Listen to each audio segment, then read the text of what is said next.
ವಿಜಯಪುರದ ದಕ್ಷ ಮತ್ತು ಪ್ರಾಮಾಣಿಕ ಪೊಲೀಸ್ ವರಿಷ್ಠಾಧಿಕಾರಿಗಳಾದ ಶ್ರೀ ಲಕ್ಷ್ಮಣ್ ನಿಂಬರಿಗೆ ಸರ್ ಅವರು, ASP ರಾಮನಗೌಡ ಹಟ್ಟಿ ಸರ್ ಅವರು, DYSP ಬಸವರಾಜ್ ಯಲಗಾರ್ ಸರ್ ಅವರು, CPI ಮಲ್ಲಯ್ಯ ಮಠಪತಿ ಸರ್ ಅವರು, PSI ಶ್ರೀ ಸೀತಾರಾಮ್ ಲಮಾಣಿ ಸರ್ ಅವರು, ಶ್ರೀ ಸಿದ್ಧಿವಿನಾಯಕ ದೇವಸ್ಥಾನ ಸೇವಾ ಸಮಿತಿ ಆಶ್ರಯ ಕಾಲನಿ ಗಣಪತಿಯ ಪೂಜಾ ಕಾರ್ಯಕ್ರಮದಲ್ಲಿ ಭಾಗವಹಿಸಿ ಗಣಪತಿಯ ಆಶೀರ್ವಾದ ಪಡೆದುಕೊಂಡರು.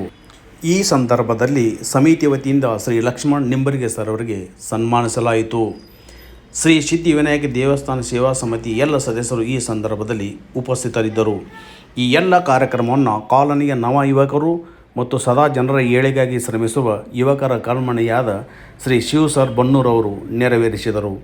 ಈ ಸಂದರ್ಭದಲ್ಲಿ ನಮ್ಮ ಆಶ್ರಯ ಕಾಲನಿಗೆ ಆಗಮಿಸಿ ಮಾರ್ಗದರ್ಶನ ಮಾಡಿದ ವಿಜಯಪುರ ಜಿಲ್ಲಾ ಪೊಲೀಸ್ ಇಲಾಖೆಯ ಎಲ್ಲ ಪೊಲೀಸ್ ಅಧಿಕಾರಿಗಳಿಗೆ ಸಿದ್ಧಿವಿನಾಯಕ ದೇವಸ್ಥಾನ ಸಮಿತಿ ವತಿಯಿಂದ ಹೃದಯಪೂರ್ವಕ ಧನ್ಯವಾದಗಳೆಂದು ಸಮಿತಿ ಎಲ್ಲ ಸದಸ್ಯರು ಅಭಿಪ್ರಾಯ ವ್ಯಕ್ತಪಡಿಸಿದರು.